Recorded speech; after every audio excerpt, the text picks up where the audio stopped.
Have a wonderful day. Enjoy the story, everyone."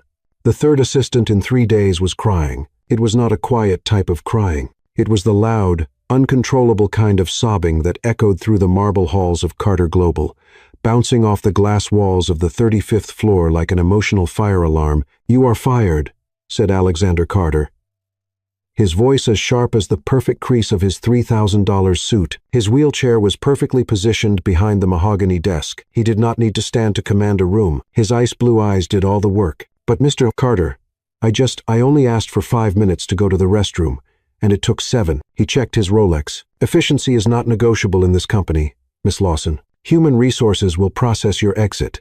Have a good day." The door had barely closed when the whispers began. On the other side of the glass, curious faces multiplied like frightened rabbits. Assistants, analysts, even the accounting team had abandoned their spreadsheets to witness yet another scene. 3 in 3 days, murmured Ethan from finance, adjusting his glasses. "That's a record, even for him." "Sophia lasted 4 hours on Monday," whispered Lila from marketing, pretending to organize papers. "He fired her because she said good morning with too much enthusiasm." "Victoria lasted until Tuesday lunch," added Ryan, the intern, wide-eyed. "She brought sushi." "He hates sushi. No one survives a full week with Mr. Carter," Lila concluded, shaking her head. "No one." Inside the office, Alexander turned his chair toward the large window. Manhattan stretched at his feet like a chessboard he had mastered for years. Since the accident, no, he did not call it an accident. He called it an inconvenience. Nothing had been the same. And if he demanded perfection from everyone around him, well, it was the least he could do when his own body had decided not to cooperate. The door opened without a knock. Only one person in the world had permission to do that: Alexander James Carter. The voice was firm, aristocratic, and carried decades of unquestionable authority. Eleanor Carter entered the room the same way she always did, as if the space had been built specifically for her presence. Silver hair in a neat bun, pearl necklace, gray suit that cost more than a small car. "Mother, do not mother me." She stopped in front of the desk, arms crossed. 3 assistants. Alexander. 3 in 3 days. They were incompetent. They were human beings with bladders and a liking for Japanese food. Eleanor sighed. The kind of sigh that carried 50 years of dealing with stubborn Carter men. "You are impossible. I am efficient. You are alone." The silence that followed was as heavy as concrete. Alexander tightened his grip on the arms of the wheelchair but kept his expression neutral. He had practiced that mask for months, years. "In fact, I have a company to run. You have a life to live." Eleanor leaned over the desk. "And now you have an appointment with me. We are going to have coffee. I have a board meeting in 20 minutes, which I rescheduled for an hour from now." She smiled, victorious. "Your assistant well." Your former assistant confirmed it before she was dismissed. Alexander closed his eyes. Of course she had done that. "Mother, do not argue. You need to clear that bad temper before meeting the board. And I need a cappuccino." She was already heading to the door. "Come now." Arguing with Eleanor Carter was as productive as arguing with a hurricane. Alexander took a deep breath, unlocked his chair, and followed her. The cafe was on the building's ground floor, a modern space with minimalist pendant lights and light wood tables. It was one of the few places where Alexander could be relatively anonymous, although anonymous was a loose term when you were the CEO of one of the largest tech corporations in the country and arrived in a custom-made wheelchair that cost more than a college education. The line was long. Naturally, Eleanor did not get in line. She simply walked up to the counter as if she had a permanent reservation, which, thinking about it, she probably did. That was when Alexander heard it. "Okay, Claire Mitchell, you can do this. It's just a cappuccino. You've been doing this for 3 years. 3 years. This is not heart surgery. It's coffee with foam. Coffee with foam." He frowned. A voice came from behind the counter. A young woman with brown hair pulled into a slightly crooked ponytail, wearing a uniform with a milk stain on the sleeve, was staring at the coffee machine as if it were a quantum supercomputer, and she was talking to herself. "All right, press the button. The right button. That one. No, not that one. The other one, the other one. Claire." She pressed the button. The machine made a sound that was definitely not normal. A jet of steam escaped from the side, followed by a splash of milk that hit her shirt. "Fantastic. Now I look like I fought a cow and lost." Eleanor turned to Alexander, her eyes shining with something he had not seen in a long time. Genuine amusement. "She's wonderful. She's a disaster." "Exactly. The young woman, apparently Claire, finally managed to produce something that looked like a cappuccino. She placed it on the tray with excessive care, as if she were carrying a very soft pudding that could collapse at any moment. All right, done. Cappuccino. No explosions, just the shirt and my dignity. But the coffee is perfect. She looked at the cup. At least I think it is. Do you look nice, cappuccino? Presentable? Because I don't. But you need to make up for it. Eleanor approached the counter. Dear. Claire lifted her eyes, startled, as if she had not noticed there were real customers in the cafe. Oh, hi. Hello. Yes, how can I help you? Of course I can. It's literally my job. She laughed. Nervous. Sorry. I was testing the machine. Quality check. Very important. Very professional. Eleanor smiled. 2 cappuccinos, please. And don't worry about the machine. My son here is an expert at making expensive equipment, refused to cooperate. Alexander shot his mother a deadly look. Claire blinked, looked at Alexander, and her face turned slightly red. Oh, you're Mr. Place. Carter, the CEO of the entire building, who technically pays me indirectly through several levels of hierarchy, but still. She took a deep breath. All right, Claire, stop talking. Make the coffee. Impress the billionaire. Don't spill anything on him. Alexander raised an eyebrow. She really talked to herself out loud all the time. 2 cappuccinos, she repeated, turning quickly to the machine. Too simple. Easy. You can do this. Eleanor leaned toward Alexander and whispered, I want her. What? As your assistant? Alexander nearly choked. You're joking.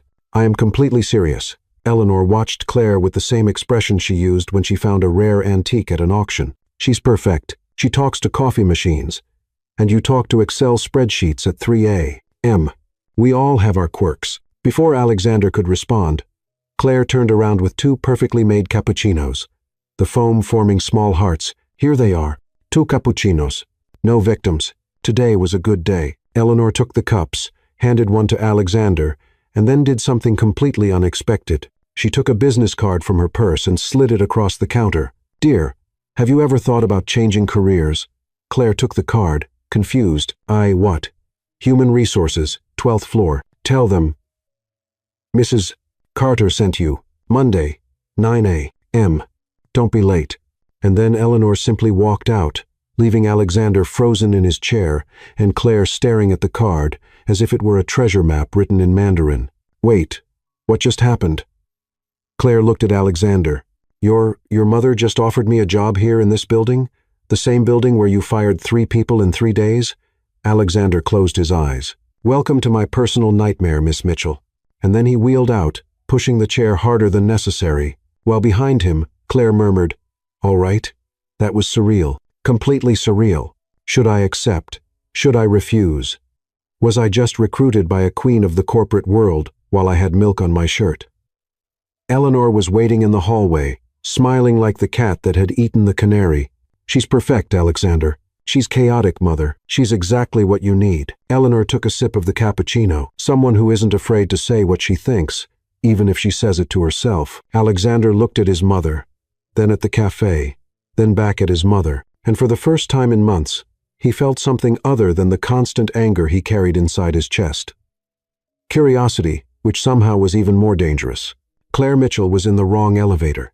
She was sure of it because the right elevator, the one used by baristas and maintenance staff for the service floors, definitely did not have Italian marble flooring and mirrors that made you question all your life choices. Okay, Claire, you pressed the wrong button. She murmured to her reflection, which looked just as confused. Just press it again. Go back to the ground floor. Pretend none of this ever happened. But before she could press anything, the doors opened on the 35th floor, and there stood a woman in a navy blue suit, holding a clipboard and a smile that seemed designed by a corporate robot. Claire Mitchell? Ah, yes. Claire held the empty tray she had brought from the cafe. At least it could serve as a shield if things got complicated. But I think there must be a mistake. I just came to ask about the matter Mrs. Carter mentioned yesterday. And perfect. Please follow me.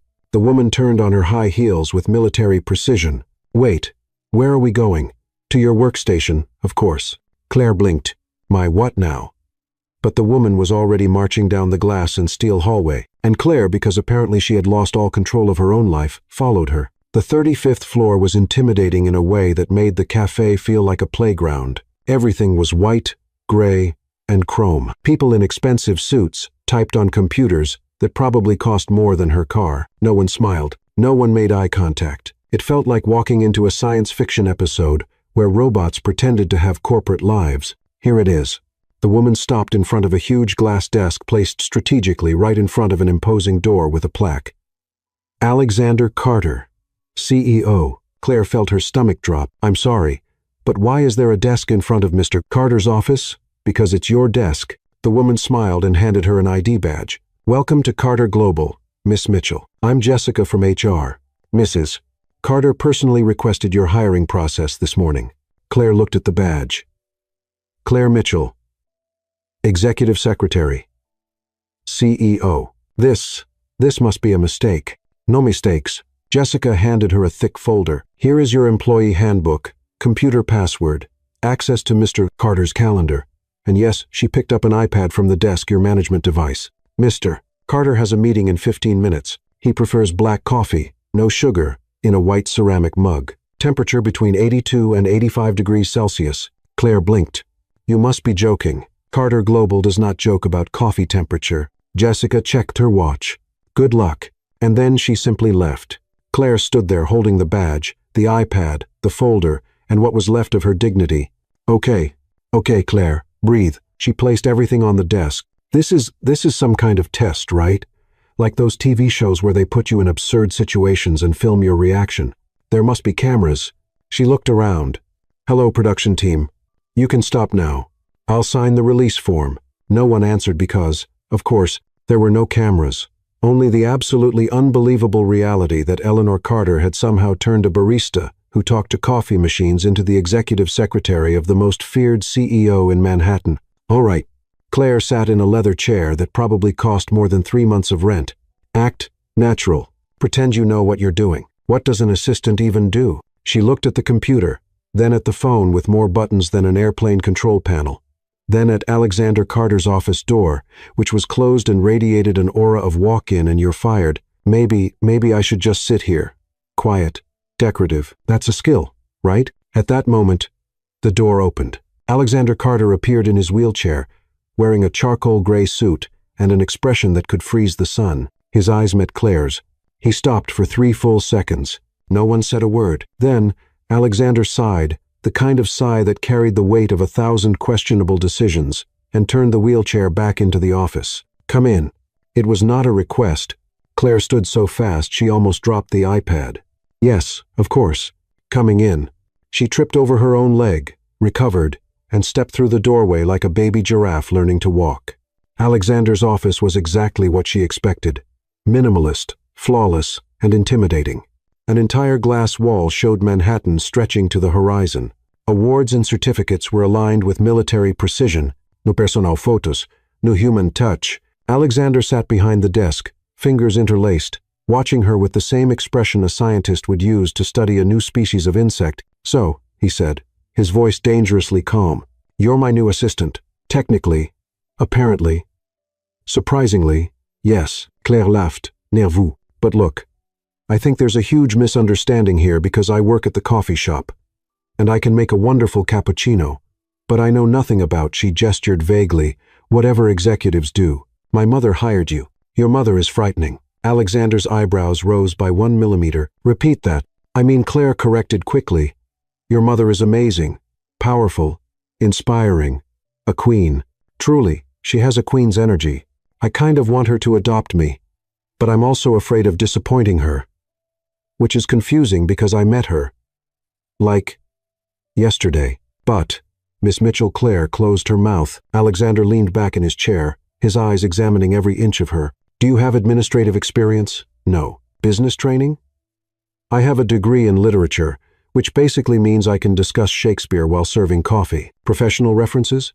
My manager at the coffee shop said I'm punctual most of the time when I don't miss the subway. Alexander stayed silent for a moment that felt like an eternity. Then he picked up the phone. Could you call my mother, please? Claire felt panic rise. Look, Mr. Carter, I understand you're upset, but your mother was very kind, and I really need this job because my apartment has a leak, and my cat needs vaccines. And you have a cat, yes? His name is Sir Paws. He's orange and judges all my life decisions. Something very small, so small Claire almost missed it, passed through Alexander's eyes. Interest, amusement, confusion about why he had not simply called security. Before he could respond, the phone rang. "Alexander, dear." Eleanor's voice came through on speaker. "How is my new favorite hire?" "Mother, we need to talk about how she's perfect." "I completely agree. Transfer her to my office, or I will. She has no experience." The other three had no interesting flaws, and look how that ended. She talks to herself, and you talk to spreadsheets. At least her comments are humorous. Claire wanted to melt into the floor and disappear. Alexander closed his eyes, clearly fighting an internal battle. When he opened them again, there was something new there. Not acceptance, not happiness, but resignation with a touch of curious disbelief. "Very well." He hung up and looked at Claire. "You stay. I stay. Under one condition." He leaned forward. "I will make this the hardest week of your life. You will want to quit. You will beg to go back to the coffee shop. And when that happens, and it will happen, you will admit that my mother was wrong." Claire swallowed hard. "This is like a challenge. It's a prediction." They stared at each other for a tense moment. Then Claire, for reasons she did not fully understand, smiled. "I accept." Alexander blinked. "What?" "I accept your challenge. 1 week. Let's see who gives up first, you for dealing with me, or me for surviving you." And at that moment, Alexander Carter realized 2 things. First, his mother was far more manipulative than he had imagined. Second, he had just made the worst bet of his life. "Your first task," he said, pointing to the door, "is to organize my calendar for the next 3 days. No conflicts, no mistakes, no questions." Claire nodded, turned with exaggerated confidence, and almost walked into the glass door. "I knew it was there." Reflex test. We passed.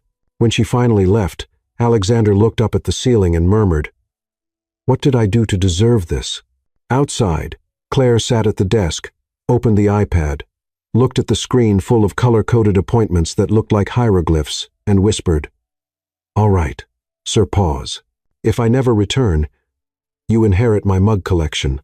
And while she tried to figure out the difference between alpha-level board meeting and green strategic call, Alexander watched through his office window. 3 assistants in 3 days. But this one was going to be interesting. The conference room looked like it had been designed to intimidate.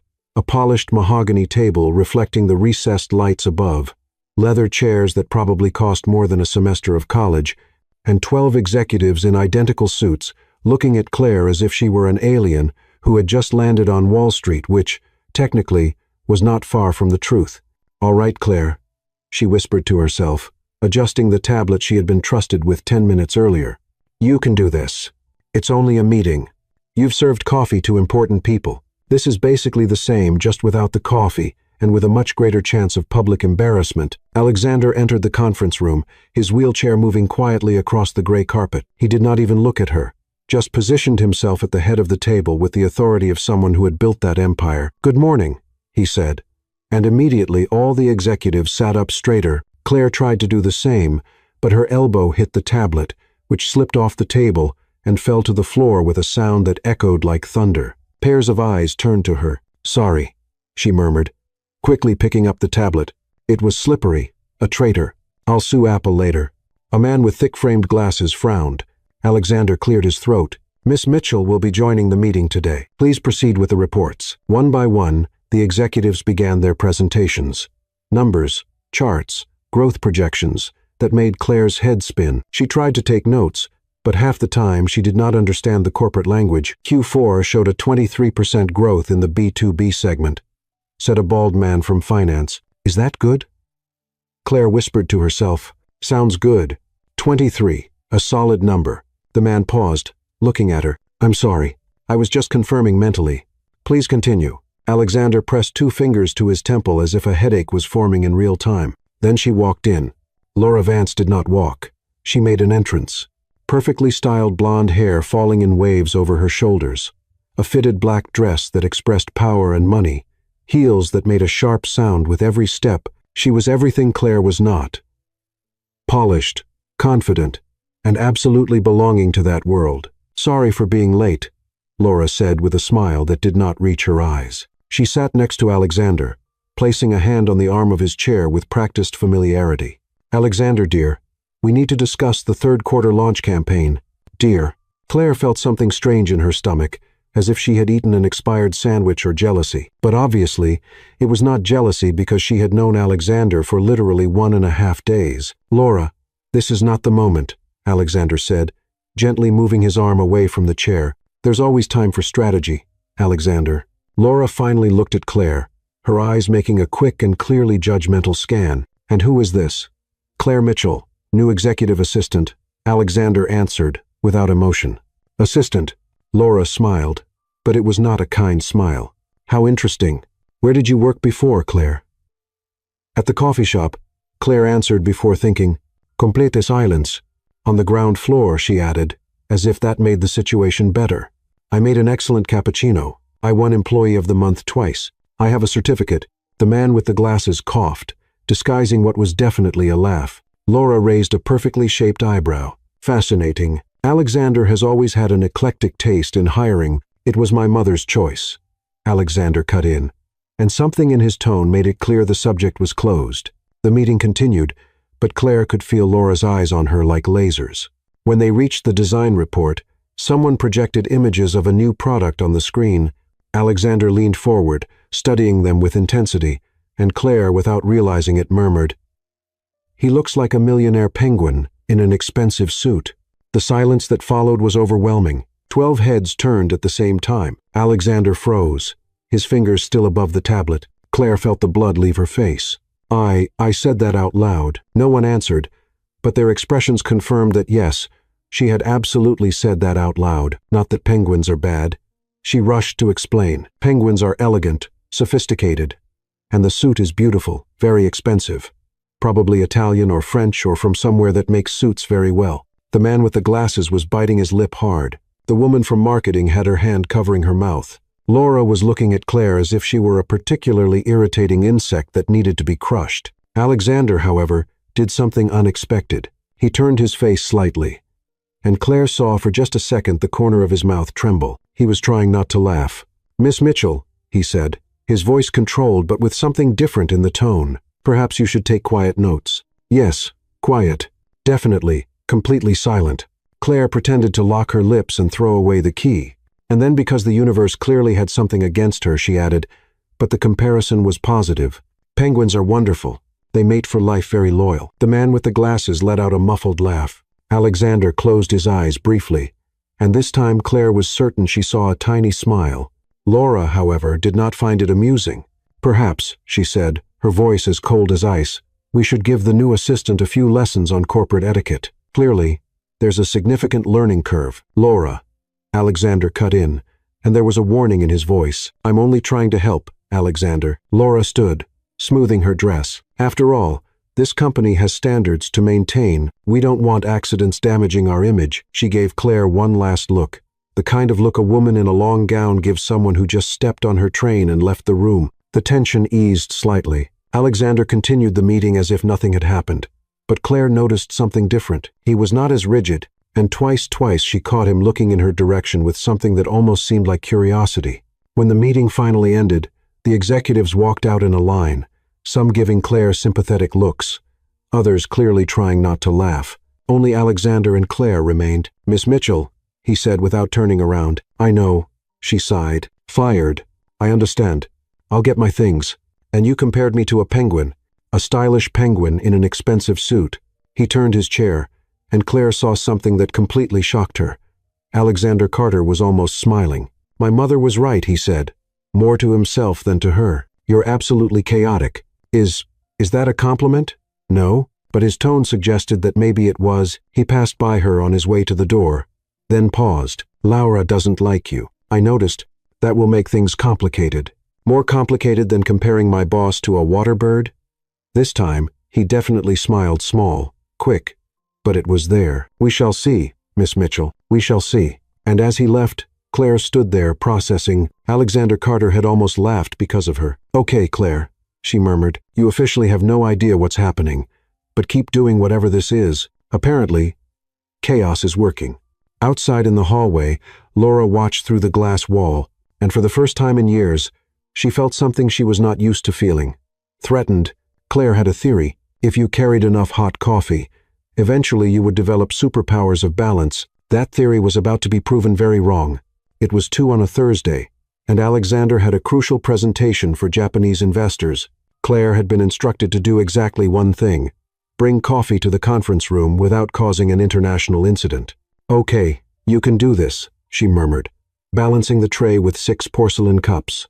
"All you need to do is walk in a straight line. Humans have done that since they invented legs. You have legs, working legs most of the time." The hallway seemed longer than usual, or perhaps it was just the anxiety turning 10 meters into a marathon. She passed Lila's desk in marketing, who looked at the cups with the expression of someone watching a disaster in slow motion. "Good luck," Lila whispered, as if saying goodbye to someone going off to war. "Thank you.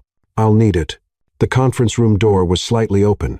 Claire could hear Alexander's voice firm, professional, presenting growth projections in such a flawless way that it probably impressed even dictionaries. She took a deep breath and pushed the door with her shoulder. Everything happened in slow motion. The door opened faster than she expected. Her foot caught on the carpet, the tray tilted, and 6 cups of coffee began a chaotic dance of gravity and bad luck. Claire made a heroic attempt to save the situation, an effort that looked more like someone trying to hug an octopus than anything useful. 5 cups miraculously stayed on the tray. One was not so lucky. It flew in a perfect arc, as if competing in a coffee Olympics, and landed on the floor with a splash that echoed through the room like thunder. Dark coffee spread across the imported Persian rug that probably cost more than a car. Complete silence. 5 Japanese investors in perfect suits stared at her. Alexander had stopped mid-sentence, the presentation remote frozen in the air, and Claire, because apparently her brain chose that exact moment to abandon her, completely said out loud, "At least it fell on the expensive rug. It absorbs failure better." More silence. Then it happened. Alexander Carter laughed. It was not a polite laugh. It was not a restrained smile.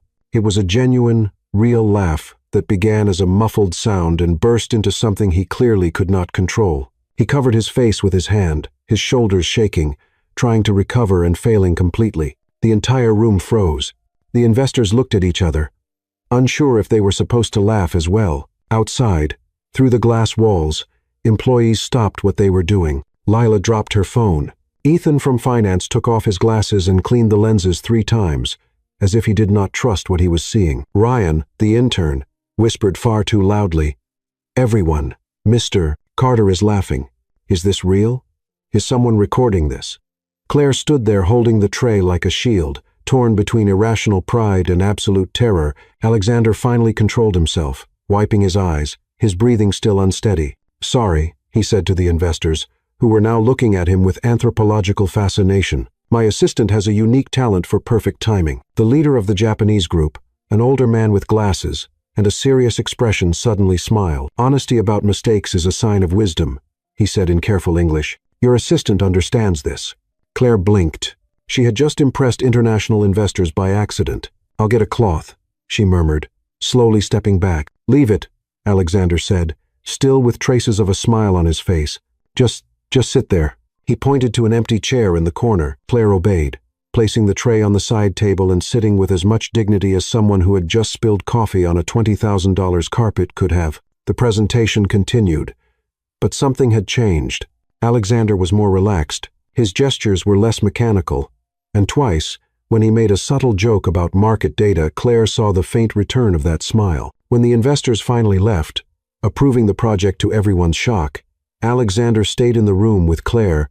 "You have a gift. For disasters. For timing." He looked at the stain on the carpet. "This carpet is 15 years old. It came from an auction house in London.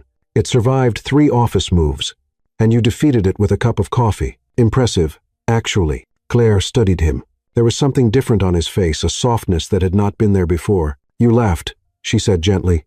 Alexander's expression changed. The softness disappeared, replaced by something more guarded. It was instinct. It sounded real. He did not answer right away. He simply looked out the window, his fingers tapping on the arm of the chair. "It has been a long time," he finally said, so quietly Claire almost did not hear it. Since something was genuinely funny, he looked at her, and there was something vulnerable in his eyes, something he immediately tried to hide.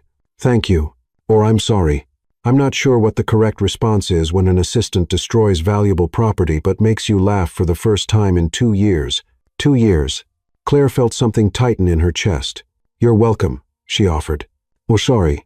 I also don't know the correct response." He almost smiled again. Then the door opened. Laura walked in with the confidence of someone who belonged in that space, her heels echoing. She stopped when she saw them. Alexander with a lighter expression, Claire still holding the tray, the obvious stain on the floor. "What happened here?" she asked. But her tone made it clear she was not really asking about the coffee. "Small accident," Alexander said, already returning to his professional tone. "I saw it from my office." Laura looked at Claire with something dangerous in her eyes. "I also saw you laughing." It was not a casual comment. It was an accusation.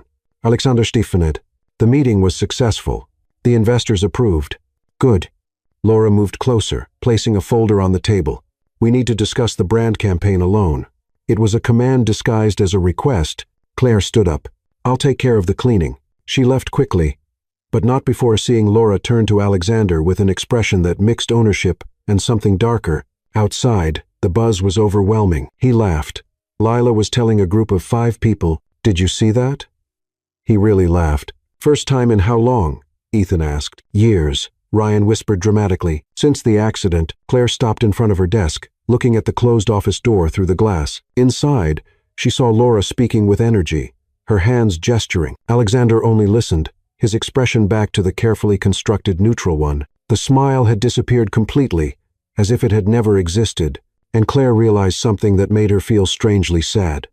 Alexander Carter had forgotten what it felt like to laugh until that moment, and someone was very, very bothered by it. Laura Vance did not reach the top of the public relations division at Carter Global by being kind. She got there by being strategic, relentless, and absolutely brilliant at identifying threats before they became problems.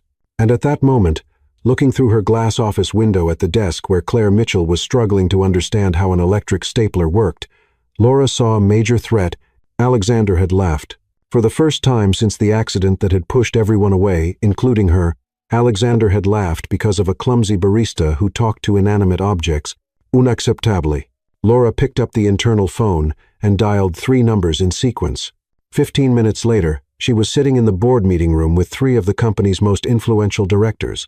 "She's a distraction," Laura said, placing a folder on the table. In 3 days, she caused 2 public incidents, delayed an important meeting, and destroyed a priceless Persian rug. Robert Kane, the chief financial officer, frowned. Eleanor Carter personally hired her. "With all due respect to Mrs. Carter," Laura said with a diplomatic smile, "a mother and a CEO have different priorities.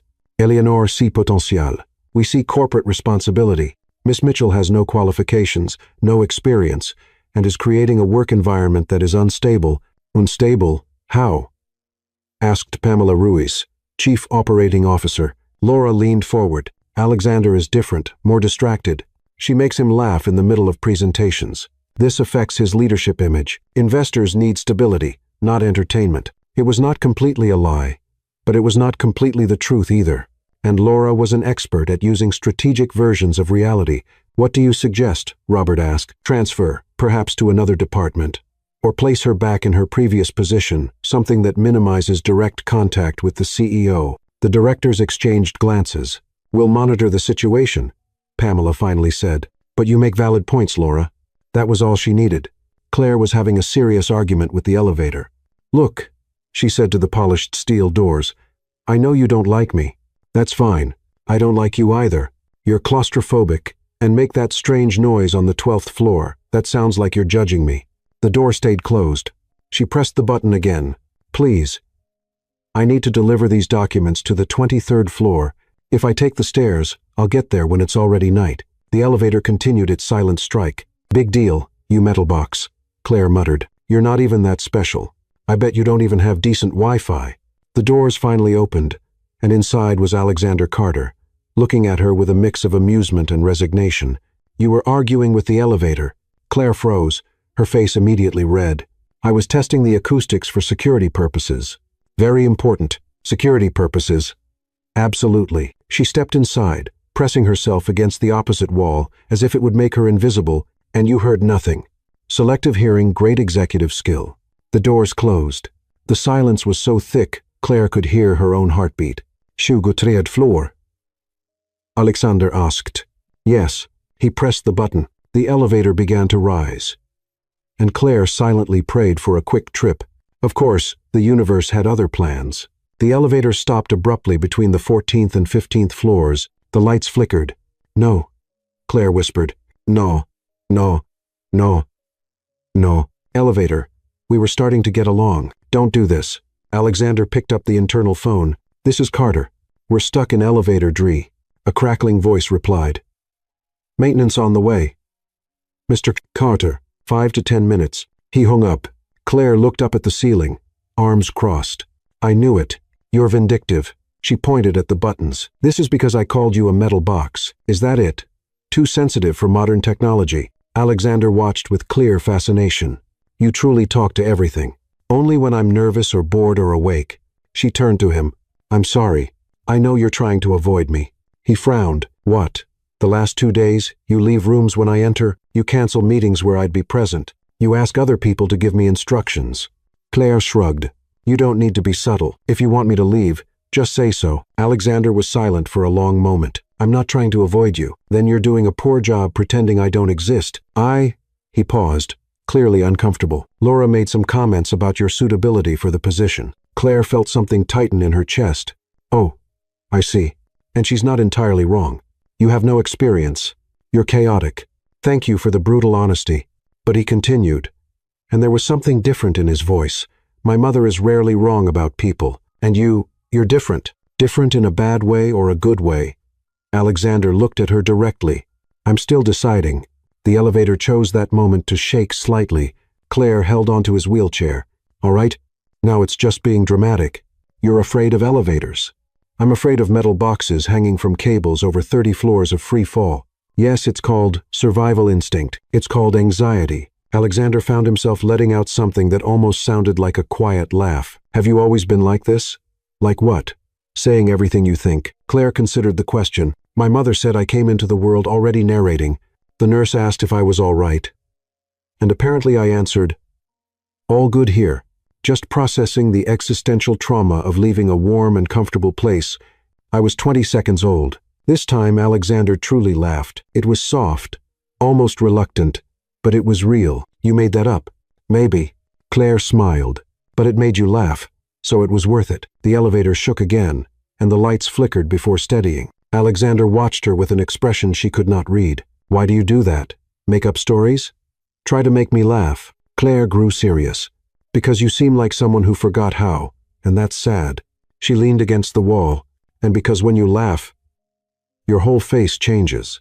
You look human, not the intimidating CEO, just Alexander." His name sounded different coming from her softer, more sincere. He looked at his hands, fingers interlaced. "Laura said I'm different when you're around. And is that bad? She thinks it's a distraction. And you? What do you think?" Alexander lifted his eyes. And there was something vulnerable there, something he rarely showed. I think he paused. "I think I didn't mind being distracted until someone pointed it out." The elevator finally came back to life with a jolt. The doors opened on the 15th floor, where 2 maintenance technicians waited with tools. "Sorry for the delay, Mr. Carter," one of them said. Alexander simply nodded and left, Claire following. But before they entered the next elevator, he turned. "Miss Mitchell." "Yes?" "Keep being you, no matter what Laura or anyone else says." And then he stepped into the elevator, leaving Claire standing there processing. "All right, Claire," she murmured. "What just happened?" "He basically said he wants you around, or are you reading too much into it?" "Probably reading too much into it. Definitely reading too much into it." But when she finally stepped into the next elevator, she was smiling, and she did not see Laura watching from a distance, phone in hand, eyes cold as ice. The war had only begun. Claire was not supposed to be there. It was 8:15 at night. The building was almost empty, and she definitely should not be wandering alone on the empty 35th floor at night. But she had forgotten a folder in Alexander's office, and technically she was still an employee, so technically it was not trespassing. Technically. "All right, Claire," she murmured. Walking down the quiet hallway, "Get the folder. Leave fast. No one needs to know you're still here after hours like an amateur corporate spy." The 35th floor hallway looked different at night. No employee chatter, no phones ringing, only the low hum of the air conditioning and her own soft footsteps on the carpet. She had walked through that private area dozens of times during the day. but she had never seen that door at the end open. She was almost at Alexander's office when she heard it. Sounds heavy breathing, a muffled sound of effort, and music. Something instrumental and motivational that sounded like a dramatic movie soundtrack. Claire stopped. The sounds came from the door at the end of the hallway, a door she had never seen open. Curiosity had always been her weakness. Just a quick look, she whispered. Quick, scientific, completely appropriate. She approached slowly, and through the small frosted glass window on the door, she saw lights on, and then she saw him. Alexander was on parallel bars, his hands gripping the metal bars as he tried to take a step. Sweat ran down his face. The muscles in his arms trembled with effort, and beside him, a strong physical therapist in a blue polo shirt gave instructions. One more. Mr. Carter, you can do it. Alexander muttered something that was probably not appropriate for corporate environments, but he took the step. His right leg moved a few inches. Claire held her breath. She did not know. No one knew. Alexander did physical therapy at night in secret, fighting to regain something the accident had taken from him. One more, the therapist said. I cannot. You can do it. Thomas, I swear if you say one more time that I can. Alexander closed his eyes, took a deep breath, and tried again. And Claire, without thinking, without a filter, without any control over her mouth, murmured, Come on, right leg. That's it. You can do it. The door was slightly open. Her voice echoed. Alexander and Thomas turned at the same time. Panic flooded Claire completely. He didn't. Open door. Accident. Folder. Science. None of those words made sense, not even together. Alexander stared at her, his breathing still heavy, his hand still holding the bars. Miss Mitchell, he said, his voice dangerously calm. What are you doing here? I forgot a folder. She lifted her empty hands, which is clearly not here because I'm in the wrong place. I'll leave now. Goodbye. Stop. It was not a request. Claire froze. Come back. She slowly obeyed, stepping into what was clearly a private physical therapy room. Medical equipment, treadmills, parallel bars, mirrors covering an entire wall. Thomas helped Alexander sit back in the wheelchair, handing him a towel. I'll get water, he said, giving Alexander a meaningful look before leaving. The silence was overwhelming. How much did you see? Alexander finally asked. Enough to know you're much stronger than you let people believe. He wiped his face with the towel. And now you're going to tell the entire company that the CEO needs help to take 3 steps. What? No. Claire moved closer. Alexander, this is incredible. You're fighting, working. You didn't give up. There's nothing incredible about 2 years of physical therapy just to move a leg a few inches. Yes, there is. She sat on a nearby bench. Because you didn't stop. You could have accepted the chair, stayed comfortable, but you didn't. Alexander watched her with an expression she could not read. Why are you really here? Folder. Remember a lie. You didn't even look toward the office. Claire exhaled. All right. I saw the light. I was curious. I'm a terrible person who spies on the boss. You can sue me. I should. But you won't. Why not? Because you're almost smiling. And he was small, reluctant, but it was there. Thomas returned with 2 bottles of water and handed one to Alexander. Are we done for today? He asked. Alexander looked at Claire, then back at Thomas. One more set. Sir, one more. Thomas. The therapist sighed but helped Alexander back to the parallel bars. And Claire, because apparently she had completely lost her ability to use good judgment, said, Do you need cheering? Alexander paused. What cheering? Encouragement, those motivational shouts you hear in sports movies. I can do that. Absolutely not. Come on, Alexander, she shouted, ignoring him entirely. You can do it. Right leg. You look wonderful today. Chair. Don't embarrass him now. Thomas let out a short laugh. Alexander looked up at the ceiling, clearly questioning every life decision he had ever made. Miss Mitchell. Yes. Movement small, but quality over quantity. Claire was standing now, gesturing dramatically. Left leg, don't be jealous. Your moment will come. I dislike you. Alexander murmured, but there was a smile on his lips. That's not true. You enjoy this. Thomas, is he smiling? Does that count as a double victory? Definitely, Thomas confirmed, clearly entertained. Alexander took another step, then another, and when he finally stopped, his breathing heavy but his eyes shining with something that looked like pride, Claire clapped as if he had just won an Olympic medal.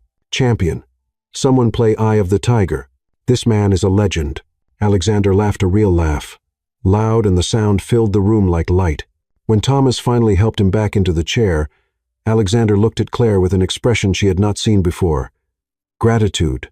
Thank you, he said softly, for shouting embarrassing things, for not feeling sorry for me. Claire sat beside him. Why would I feel sorry? You're literally fighting to walk again. That's not sad, it's heroic. No one else sees it that way. Then no one else is paying attention. Thomas was putting equipment away, pretending not to listen, but Claire saw the small smile. Alexander was silent for a moment. Come tomorrow, he said suddenly. What?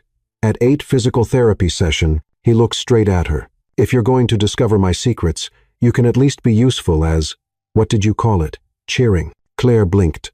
You're inviting me to watch your physical therapy. I already regret it. I'll bring pom-poms. Please don't bring pom-poms. I'll make a banner something like, Go Alexander with glitter. Claire. It was the first time he called her by her first name. She smiled. No pom-poms, no banner, just me being annoying as always. Perfect, he said, and he sounded sincere. When Claire finally left without the folder, she never went back, for Alexander remained looking at the closed door. She's different, Thomas commented. That's a polite way to say it. She made you laugh during physical therapy. Thomas shook his head. In 2 years, no one has managed to do that. Alexander did not respond, but that night, for the first time in a long while, he left the session smiling, and for the first time, he did not feel alone in the fight. The dress was a problem not because it was ugly. In fact, it was beautiful. An elegant navy blue that Eleanor Carter had personally sent to Claire's apartment with a note. Wear this. Do not argue. Eck. The problem was that Claire had never worn anything that cost more than 3 months of rent, and she was absolutely terrified of breathing wrong and tearing it. Okay, Claire, she murmured to the mirror, fixing her hair for the 10th time. Don't spill anything, not champagne, not food, not him, especially not him. The annual Carter Global Charity Dinner was legendary. Billionaires, celebrities, politicians all gathered at the Plaza Hotel to donate money and pretend they liked one another, and Claire was going to be there as Alexander's social assistant, whatever that meant. A black limousine picked her up at 6 sharp. Inside, Alexander was already waiting impeccable in a black tuxedo, his hair perfectly styled, looking out the window with a distant expression. When Claire got in, he turned and paused for 3 full seconds. He simply looked at her. I know, Claire rushed to say, sitting awkwardly. I look like someone dressed up as a fancy person. Your mother has expensive taste. I promise not to ruin the dress. You look beautiful, Alexander said, and he sounded surprised by his own words. Claire felt her face warm. Thank you. You look, as well. With the tux very James Bond. Fewer explosions, more spreadsheets. But still, he smiled that small smile she was beginning to recognize. The limousine slid through the streets of Manhattan, and Claire tried not to look like a fascinated tourist staring out the window. Nervous? Alexander asked. Terrified. I'll be surrounded by people who probably have more money in their wallets than I make in a year. And I have to pretend I know how to use formal dinner silverware. How many forks do you even need to eat a salad? 4, 7, 3. See? I'm already wrong. Claire, he said, and there was something gentle in his voice. You'll be fine. Just be yourself. That's either comforting or frightening. I'm not sure. When they arrived at the plaza, a wave of flashes went off. Photographers calling names, reporters waving microphones. Is this normal? Claire whispered as Alexander got out of the limousine. Unfortunately, he extended his hand. Claire looked at it, then at him. You want me to help you get out? I want you to walk in with me as my companion. But you're in a wheelchair, I noticed. So technically, I should be pushing you. Please don't push me. These chairs cost $20,000. $20,000? Claire almost shouted. For a chair? Does it have GPS? Does it make coffee? Alexander laughed, and several photographers captured the moment. Inside, the ballroom was decorated like something out of a millionaire fairy tale. Crystal chandeliers, tables with white silk linens, floral arrangements that probably cost more than a used car. Eleanor appeared immediately, stunning in a silver evening gown. Claire, dear, you look perfect. She kissed both of Claire's cheeks. Alexander, close your mouth. You're drooling. Mother, Alexander warned, just motherly observations. Eleanor winked at Claire. Enjoy yourselves. And Alexander's smile. You're being photographed. She vanished in a cloud of expensive perfume and confidence. The evening began relatively well. Claire managed not to spill champagne, not to trip, and not to say anything terribly embarrassing for 45 minutes. Then she saw Laura. Laura Vance entered the ballroom like a vengeful apparition, wearing a red gown that looked like liquid fire. Each step calculated for maximum effect. She walked straight to Alexander. "Alexander, darling, you look radiant." Her gaze slid to Claire. "And you brought company. How unexpected." "Laura," Alexander said neutrally, "we need to discuss the speech. There are a few last-minute changes." She touched his arm with a sense of ownership. "In private, I'm fine right here," Alexander replied. Laura smiled, but there was ice in that smile. "Of course." She walked away, but Claire saw something in her eyes. Revenge. Dinner was served, 5 courses that Claire could barely identify, much less eat correctly. She used the wrong fork twice, dropped crumbs on her lap, and accidentally called caviar expensive fish eggs. Alexander thought it was hilarious. Then it was time for the speech. Alexander was announced, and the entire room turned toward the small stage in the center. He was positioned in front of the microphone, holding note cards. "Good evening," he began. "Thank you for..."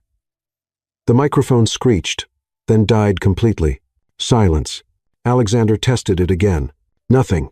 Across the room, Claire saw Laura adjusting something at a technical control table, a tiny smile on her lips. She had sabotaged the microphone. Alexander tried to continue without amplification, but 400 people in a large ballroom could not hear him. And Claire, without thinking, without planning, simply stood up. He said, "Thank you for being here." She shouted from the back of the room. Every head turned. Alexander looked at her, surprised. "Claire, sorry," she said, Keter. "I was just translating."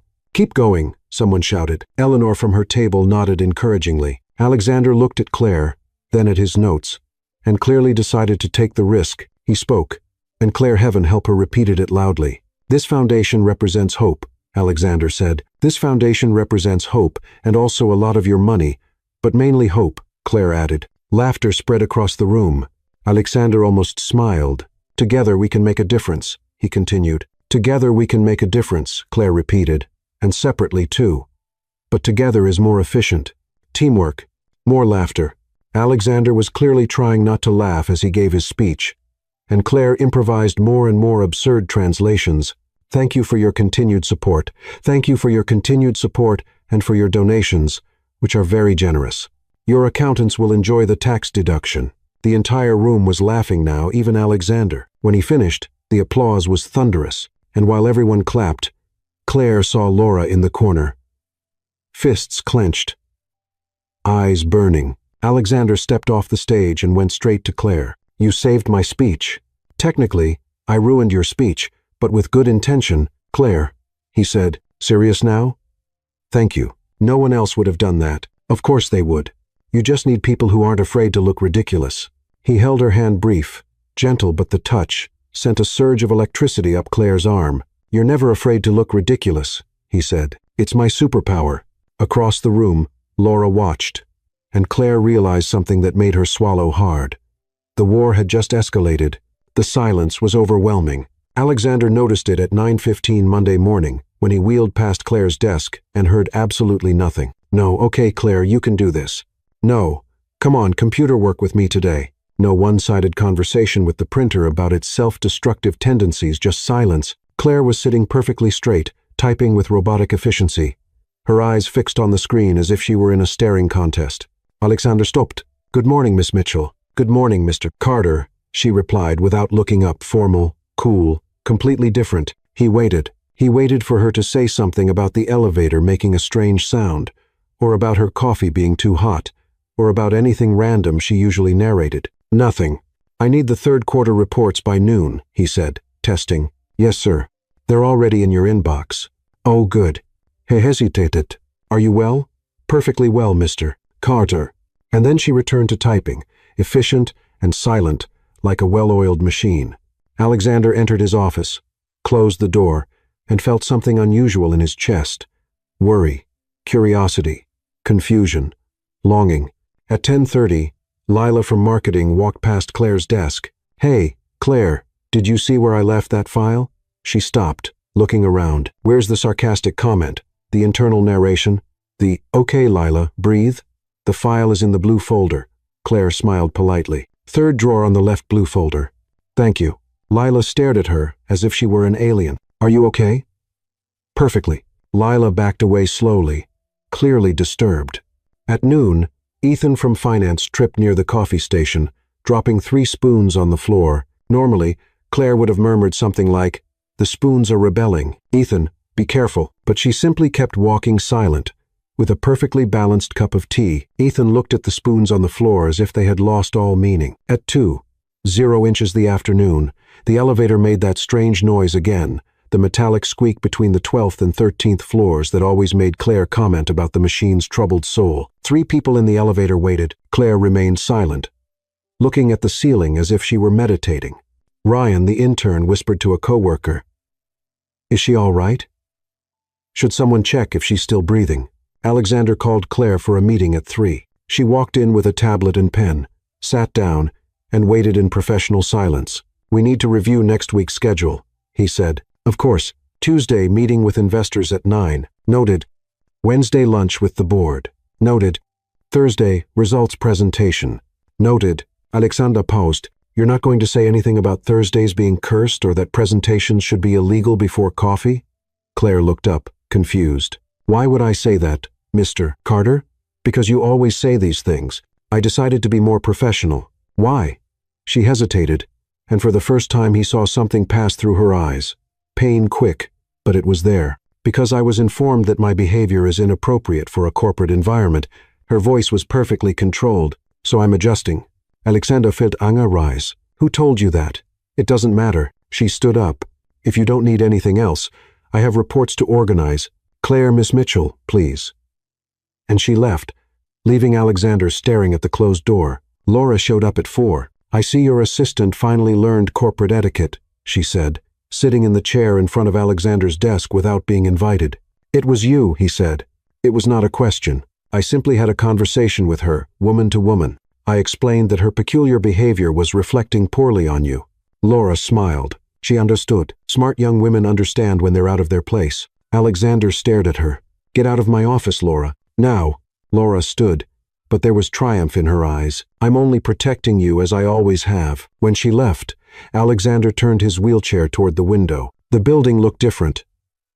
Emptier. Colder. Strange how the world had gone silent without her. At 6:00 the evening, Claire was packing her things to go home. The printer made a sound, the same annoying sound it always made when it was about to jam. She looked at the machine. The printer made the sound again, as if provoking her. Claire opened her mouth, closed it, opened it again, but said nothing. She simply grabbed her bag and left. In the empty elevator going down alone, she finally whispered, "Okay, Claire, you did it." A full day, silent, professional, completely miserable. The doors opened on the ground floor. She walked out, and the building seemed to sigh with relief when her presence disappeared. That night, Alexander stayed late at the office. He would not admit he was waiting for Claire to show up with some excuse about a forgotten folder, waiting to hear her voice narrating something absurd in the hallway, but the building remained silent. At 8, he went to the physical therapy room. Thomas was preparing equipment. "Where's your cheering section?" he asked. Alexander did not answer. The session was mechanical, efficient, joyless. When he took 3 steps, his best performance in weeks, there was no applause, no absurd narration about heroic legs, only silence. "Good work," Thomas said professionally. "Thank you," Alexander replied empty. The next morning, Claire arrived at 8 sharp, hair in a perfect bun, impeccable clothes, neutral expression. She greeted Alexander with a polite nod and returned to her desk and did not say a word the entire day. Lila tried to make conversation at lunch. "So, interesting weekend?" It was adequate. Adequate? Who answers with adequate? Claire only smiled politely and went back to eating her salad in silence. On the 3rd day of silence, something broke. Alexander was in a particularly tedious meeting with the legal department when he realized he was looking for Claire. He looking for some absurd comment, some observation that would make that torture bearable. But she was sitting in the corner taking perfect notes in absolute silence, and he realized something that hit him like a punch. He had grown used to her chaos, had grown used to the narrations, the improvised comments, the charming disorder she brought into every room. She was not the distraction. She was the only thing that made that place bearable. That night, Alexander called her into his office. "You may close the door," he said. Claire obeyed, waiting while standing, hands professionally clasped. "Sit." She sat. Alexander studied her. The tension around her mouth. The eyes that no longer shined. "Laura spoke to you," he said. "Yes." "What exactly did she say?" "That my behavior was inappropriate, that I was damaging your image, that I should act like a real professional or leave." Claire spoke without emotion, as if she were reading a weather report. Alexander felt anger rising. "And you believed her?" "She wasn't wrong. She was completely wrong." Claire finally looked at him, and there was pain in her eyes. "Alexander, I spilled coffee on $20,000 carpets. I compared you to a penguin in an executive meeting. I shouted absurd translations at a charity dinner." Her voice trembled slightly. "Maybe she's right. Maybe I don't belong here." "Stop. It's true. Claire Mitchell, do you hear me?" Alexander leaned forward. "I spent 2 years in this building surrounded by people who were impeccable, efficient, and completely empty. And then you showed up talking to elevators and narrating disasters, and for the first time in years, I remembered what it was like to feel alive." She blinked, surprised. "You what?" "Don't change," he said firmly. "Don't let Laura or anyone else erase who you are." Tears formed in Claire's eyes. "But what if I'm not good enough?" "You're exactly good enough." He paused. "You're perfect." The silence that followed was different, heavy, full of unspoken things. Then Claire whispered, "All right. Claire, don't cry in the CEO's office. That's definitely not professional." And Alexander laughed. The summons arrived by email at 10:00 the morning. Subject: Urgent meeting. Conference room B. 10:30. From Laura Vance, Director of Public Relations. Claire looked at the screen, her stomach sinking. "All right. This cannot be good," she murmured. "Urgent meeting with Laura. It can be anything but good. Termination. Probably termination. She'll fire me in a conference room with a panoramic view, because even that has to be dramatic." Lila walked past her desk. "You got the email too? You were called?" "No, but the whole building is talking." "Laura called only you." Lila made a face. "Good luck. You'll need it." At 10:30, Claire knocked on the conference room door. "Come in." Laura's voice was cold, even through the wood. Claire opened the door. Laura was seated at the head of the table, perfectly composed in a spotless white suit, her fingers interlaced over a folder. "Sit down, Miss Mitchell." It was not an invitation. Claire sat, her hands sweating. "I'll be direct." Laura began without preamble. "You don't belong here." I'm sorry." "You heard me clearly." Laura leaned forward. "This company has standards, a reputation. And you're a barista who somehow fooled Eleanor Carter and charmed Alexander with your lost little girl act." Claire felt anger rising. "I didn't fool anyone, and I definitely didn't. Please." Laura laughed. But there was no humor. "I see the way you look at him, how he's changed since you arrived. He smiles, he laughs, he's distracted, and all of that is because of you, and that is bad. It's disastrous. Alexander needs focus. He needs someone who understands this world, someone who can truly help him." Laura paused. "Someone like me." The truth finally clicked. "You still have feelings for him," Claire said softly. Laura's face hardened. "What I feel is irrelevant. What matters is what's best for him and for this company. And you, Miss Mitchell, are not—" She pushed a piece of paper across the table. "This is a resignation letter. Sign it. I'll ensure 3 months of salary as compensation." Claire looked at the paper. "And if I don't sign? Then I'll make your life here impossible." Laura smiled coldly. "I believe I've already shown I'm capable of that." Claire picked up the pen, looked at the signature line, and then something inside her broke, not sadness, not defeat, anger. "You know what?" she said, setting the pen down. "No." Laura blinked. "I'm sorry?" "No, I'm not signing." Claire stood. "Do you know what I realized? You're not worried about Alexander. You're worried about yourself. You feel threatened because for the first time in years he's happy, and it's not because of you. How dare you? And you know what else?" Claire continued, her voice rising. "I didn't fool anyone. I work hard. Do I make mistakes? Yes. Do I talk to myself? Also, yes. But I care truly about him, about this job. And I won't let you intimidate me into leaving because you can't handle the fact that Alexander moved on." Laura stood, her eyes flashing. "Leave now." "With pleasure." Claire left, slamming the door, and went straight to the elevator. The elevator was full. 8 people, including Ethan from finance, Ryan the intern, and 2 women from HR. Claire stepped in, pressed the button for the 35th floor, and tried to breathe. "Okay, Claire," she whispered to herself. "You survived. You didn't sign. You'll probably be fired anyway, but at least you kept your dignity about 20% of it. Maybe 15%. The elevator began to go up. "Laura Vance is impossible," she continued, not noticing she was speaking louder. "I mean, I understand that she's powerful and beautiful and probably wakes up looking perfect, but does she have to be so mean?" Ryan suggested from the corner. Claire jumped. "I was talking to myself loudly," Ethan added, very loudly. "Oh no." Claire covered her face. "I did it again, didn't I?" "Go on." One of the HR women said. It was getting interesting. The elevator stopped on the 12th floor. 3 people entered. 11 people now. Claire tried to stay quiet. It lasted 15 seconds. And another thing, she burst out. She sabotaged the microphone at the charity dinner. I saw it. She was at the control table, and the microphone suddenly went silent. And she had that smile like, mission accomplished. Who does that at a charity event? For sick people? The elevator was completely silent.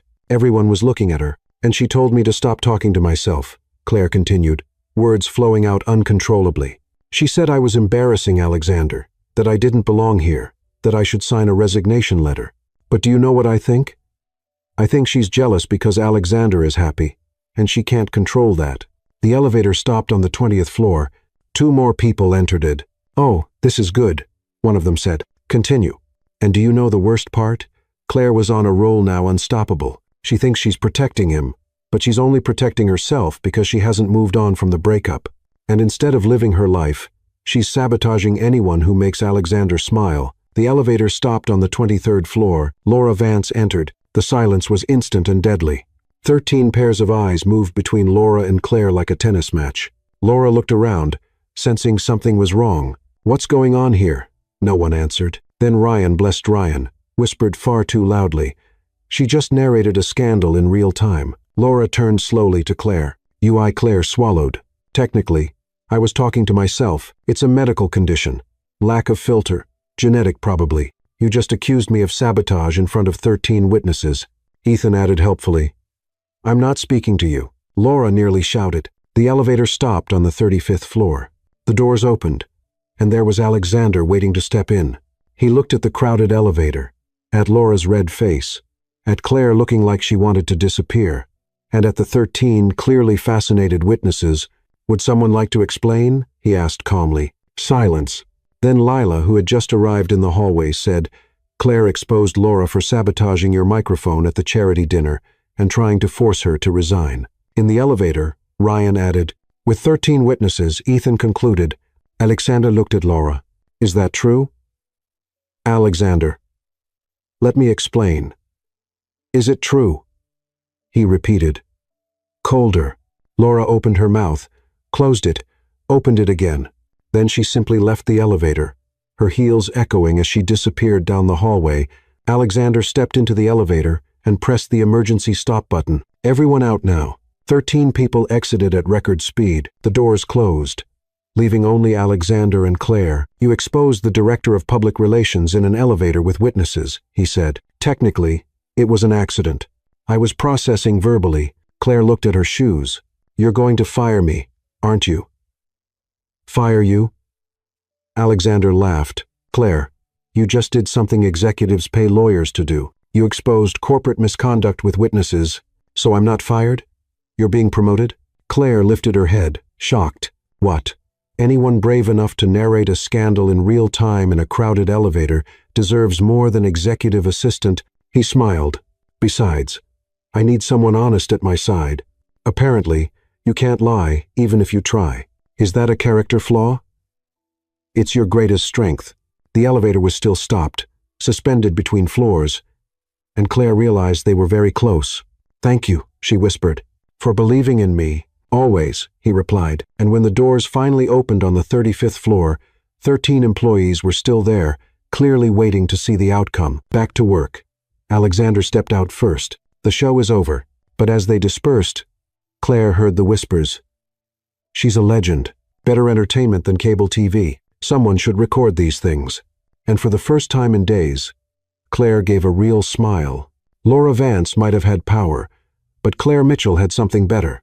The truth and a full elevator of witnesses. The press conference was scheduled for 2:00 the afternoon. It was the most important one of the year. Announcement of international expansion, new billion-dollar contracts, and the public presentation of Alexander Carter as a fully recovered CEO back in control. 200 journalists, 20 cameras, live broadcast for global investors, and Laura Vance had full access to the technical systems. Claire sensed trouble before it even began. She was backstage in the corporate auditorium, watching Laura walk around the sound equipment with a tablet in hand and a very small smile on her lips. "Okay, Claire, breathe," she murmured. "It could be paranoia. Maybe she's just checking things professionally with no harmful intentions." Laura looked directly at Claire through the glass and blinked. Definitely harmful intentions. Alexander entered backstage, impeccable in a navy suit. The speech printed in a leather folder. "Ready?" he asked Claire. "I should be asking you that. I've been giving speeches since I was 20. But his fingers tapped nervously on the folder. "It's just another one. It's the most important one," Claire corrected. "And you'll do great as always." He smiled that small smile she had learned to recognize as genuine. "Are you going to watch?" From the front row with mental pom-poms. No mental pom-poms. Too late. I'm already waving them. Eleanor appeared, stunning in a cream-colored suit. "Alexander, dear, it's time." She fixed his tie with motherly hands. "And Claire, you stay beside the stage. He likes to know you're there." "Mother," Alexander warned, but he was blushing. "What?" "Just factual observations." The opening music began. The auditorium lights dimmed. Alexander took a deep breath and went onto the stage. The auditorium exploded in applause. He positioned the chair behind the podium, the microphone adjusted at the perfect height, and began, "Good afternoon. Thank you for being here for this historic moment at Carter Global." The microphone died completely absolute digital silence. Alexander paused, tested the microphone. Nothing. Backstage, Laura watched with satisfaction as technicians rushed around desperately trying to fix it. "Technical issue," someone shouted. 3 minutes. But 3 minutes in a live broadcast was an eternity. Cameras filming, journalists whispering, investors waiting.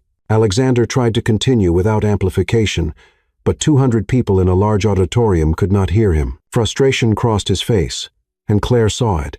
She saw the moment he began to close up, to rebuild those walls he had spent months taking down. No, she would not let that happen. Without thinking, without planning, Claire simply walked onto the stage. 200 heads turned. Alexander looked at her, surprised. "Claire, what are you?" She took his lapel microphone, which was still working. Only the podium system had been sabotaged and clipped it onto her own clothes. "Continue," she told him. "I'll translate." "You'll what?" "Trust me." For 3 seconds, he hesitated, then nodded. Alexander spoke, his voice reaching only Claire, and Claire, with the lapel microphone amplifying perfectly, said, "Mr. Carter says, thank you for your patience during this technical issue, which honestly is quite embarrassing considering we're a technology company." Laughter around the auditorium. "But we'll continue because we have amazing news." Alexander almost smiled, then continued speaking. Claire translated, "Carter Global is expanding into 3 new international markets." She paused. "He's saying numbers now. A lot of numbers. Impressive ones. I don't understand half of them. But trust me, they're good." More laughter. Alexander was trying to keep a professional posture, but his eyes were shining. He continued the speech, describing contracts and partnerships. Claire translated in her own unique style. "New contracts with a total value of wait. Let me check the papers, $2 billion. She whistled. "That's a lot of money, truly a lot. My brain can't even process all those zeros." The auditorium was laughing now, but also paying full attention.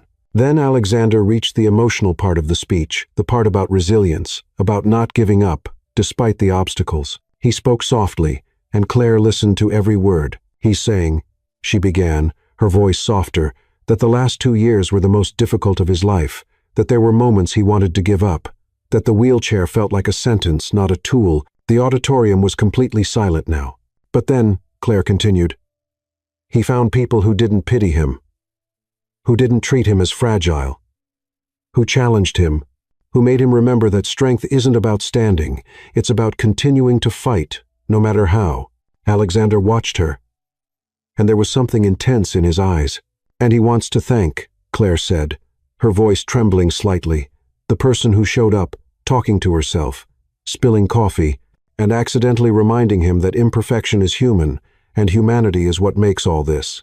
She gestured to the stage, the audience, the company meaningful, complete silence, then applause, thunderous, a standing ovation. The entire auditorium. Alexander did not take his eyes off Claire. She handed the microphone back, whispering, "Sorry if I ruined your speech." "You saved it," he replied again. They walked off stage together while the applause continued, and backstage, Laura was pale, the tablet shaking in her hands. Eleanor intercepted Claire, her eyes shining with held-back tears. "Dear, you're extraordinary. I just improvised. You did much more than that." Eleanor looked toward Alexander, who was now surrounded by executives and journalists. "You brought him back." But as the excitement continued, Claire felt something shifting. All those people wanting to talk to Alexander, all those cameras, all that attention, and she, the former barista who talked to elevators, suddenly very aware that she did not belong in that world. "Miss Mitchell," a journalist approached, "can you comment on your relationship with Mr. Carter?" "I'm his assistant." It looked like more than that on stage. More journalists approaching, more cameras. "Are you together? For how long? Does this affect corporate decisions?" Panic rose in Claire's throat. "I need to excuse me." She left, walking quickly through the hallways, ignoring the voices, calling her name. She entered the empty elevator, pressed the button for the lobby, and finally allowed the tears to come. "Okay, Claire," she whispered, "you crossed the line. That speech was too personal. You shared too much. And now everyone thinks you and Alexander are the elevator." Stopped on the 12th floor. Laura stepped in. They stayed silent for one entire floor. Then Laura said in a cold voice, "Happy? It wasn't a competition. It always was." Laura stared at her. "And do you know what comes after public victories like this? Scrutiny, media pressure." She smiled, cruel. "Do you think you're ready for that?" A barista who barely knows which fork to use. The doors opened on the lobby. Laura walked out without looking back, and Claire stayed there, the words echoing. She had saved the speech, but she had exposed herself completely in the process, and now she was not sure she could handle the consequences. 3 days later, Claire's desk was empty. No note, no explanation, no warning, only a typed resignation letter left folded on the keyboard. Alexander found it at 7:00 the morning when he arrived at the office. He read it once, then again. "Thank you for the opportunity, but I believe it's time to return to where I belong.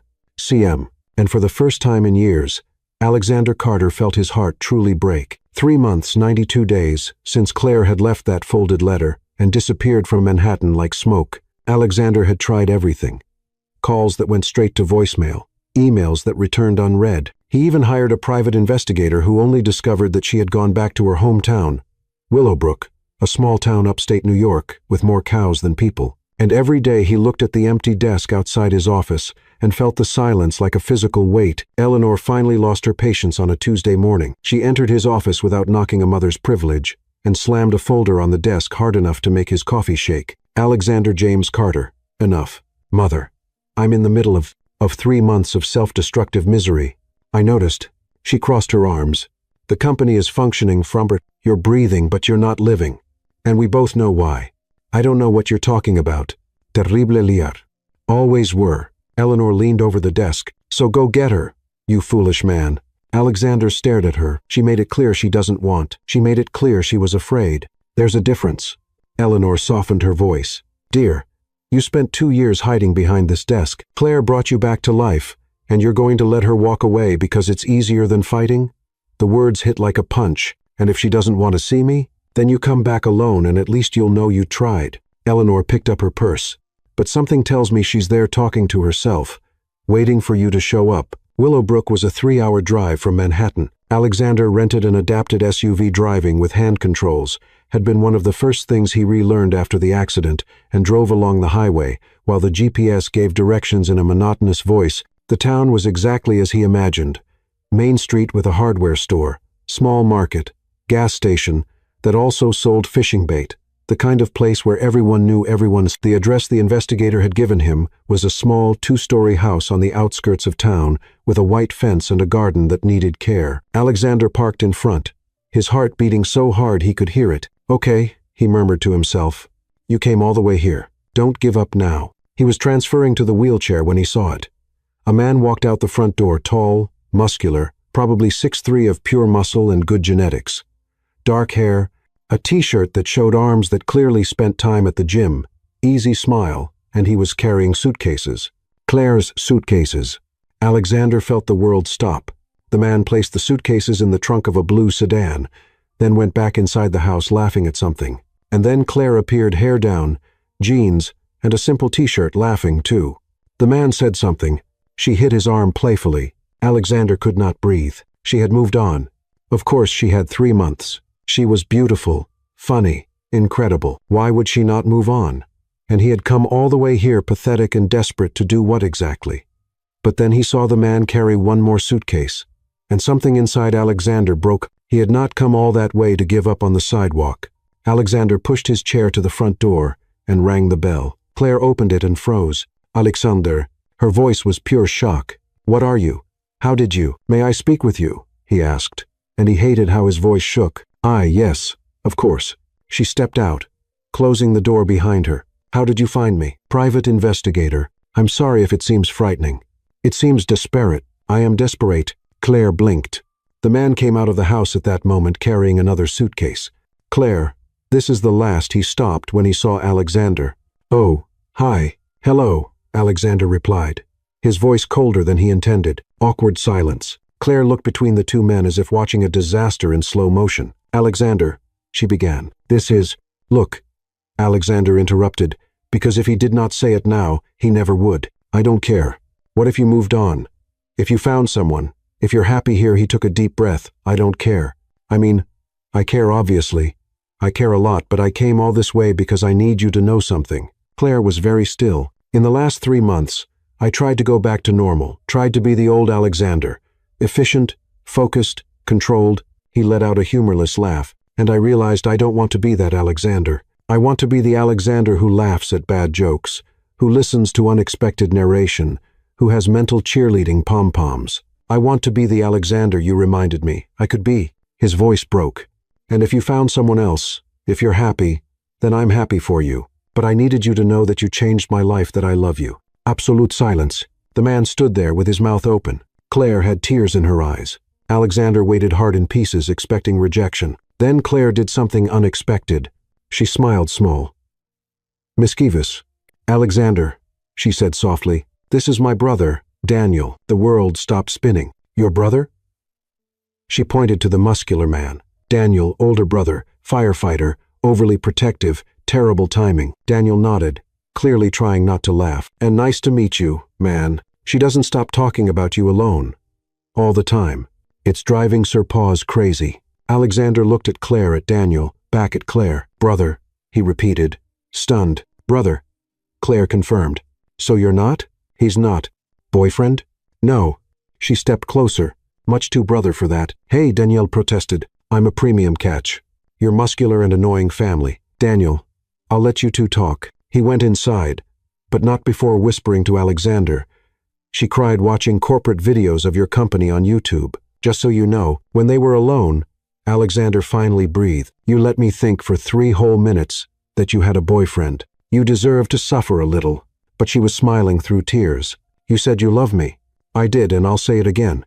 I love you completely. Chaotically. Permanently. I love you too." Claire wiped her tears. "But I ran because I was afraid that world, the media, the expectations. I didn't think I was good enough." "You're more than good enough." He held her hand. "You're perfect for me, for that world.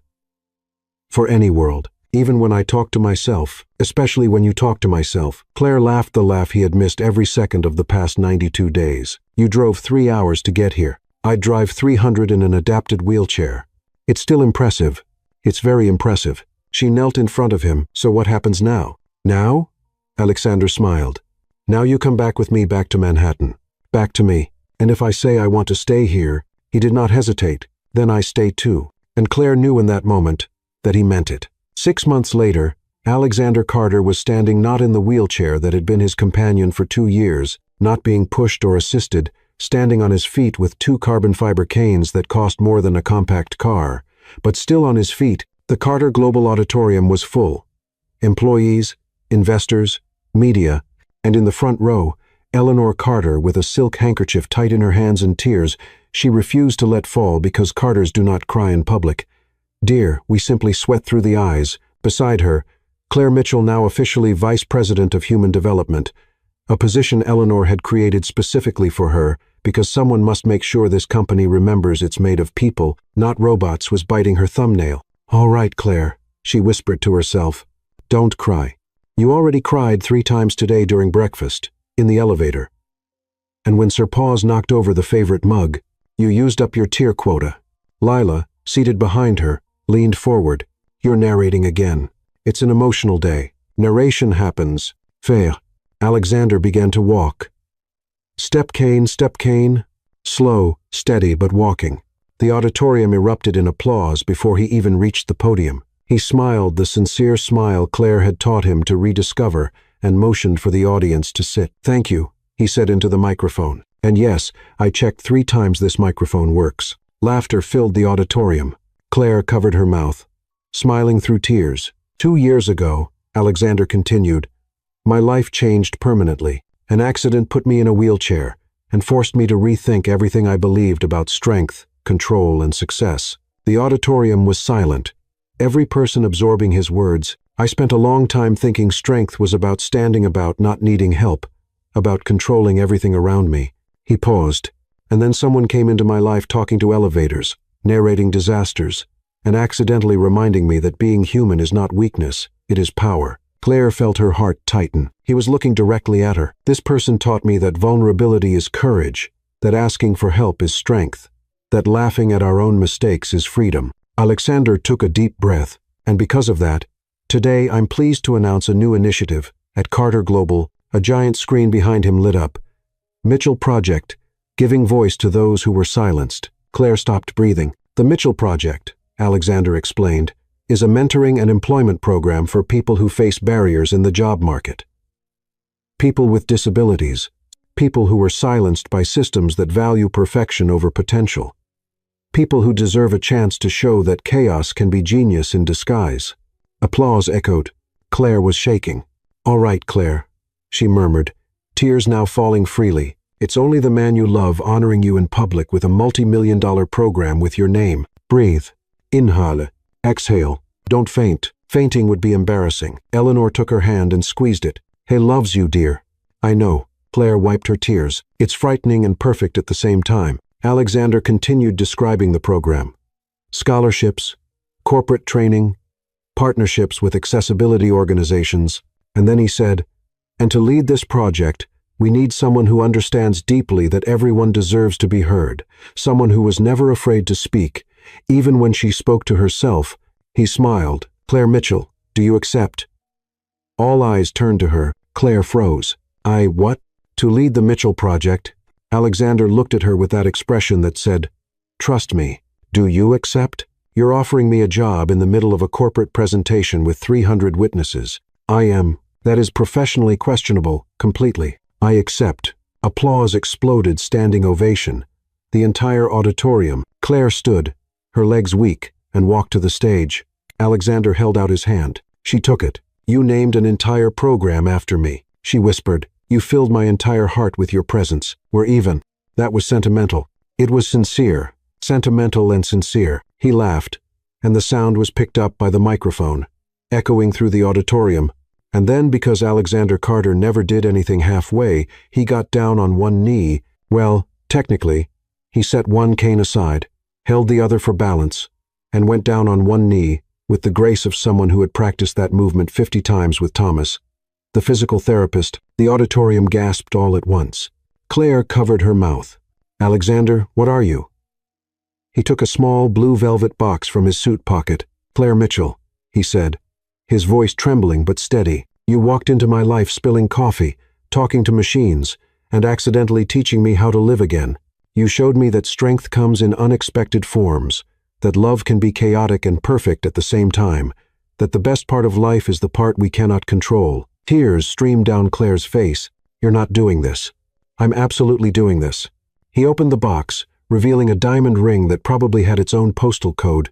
Marry me. Be my partner, my best friend, my mental pom-pom cheerleader, my official narrator of disasters my whole life. Complete silence in the auditorium, 300 people holding their breath. Claire looked at him at the ring, at Eleanor in the front row waving frantically. Say yes, at Lila recording everything on her phone, at the entire auditorium waiting. And then she did what she always did when she was nervous. She narrated, "Okay, Claire, the billionaire CEO is on one knee in the middle of an auditorium with a ring the size of a small planet. And you need to respond with real words, not internal narration. Real words now." Alexander was smiling. "It's a yes or no, my love." "Yes." The word came out like a sigh, a laugh, and a cry all at once. "Yes, 1,000 times yes." He slid the ring onto her finger, and the auditorium erupted. Applause, cheers, whistling. Ryan, the intern, shouted, "Did anyone call the press?" Alexander stood with effort, but he stood and pulled Claire into a kiss that made the last seated people rise to their feet, applauding. When they finally parted, Claire whispered, "You planned this. The program, the proposal, everything. Months of planning with help from your mother? Of course, she chose the ring. Of course she did." Eleanor went up on stage, ignoring corporate protocol, and hugged them both. "Welcome officially to the family, dear. You always were. But now it's legal."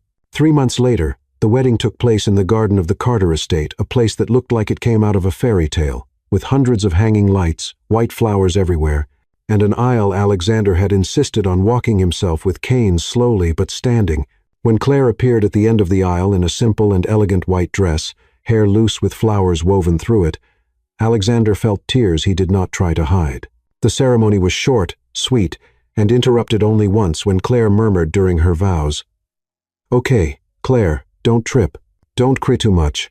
Don't faint. This is the part where you promise to love him forever," which honestly is easy because you already loved him since the cappuccino incident. The officiant paused. "Miss Mitchell, are you narrating your own vows?" "Sorry, habit." Alexander laughed so loudly he had to lean on his canes. "Never change," he said. "I promise I won't." Then I promised to, and when the officiant declared them husband and wife, the kiss was witnessed by 200 guests, including Lila openly crying, Ryan recording everything, and Eleanor whispering to Thomas, the physical therapist, "I told you she was perfect for him." At the reception, Alexander stood to give the opening speech with cane slightly trembling but standing.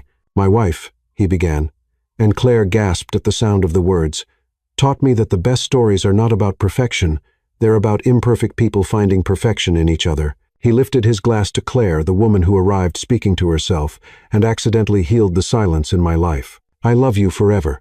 And as everyone toasted, Claire whispered, "Okay, Claire.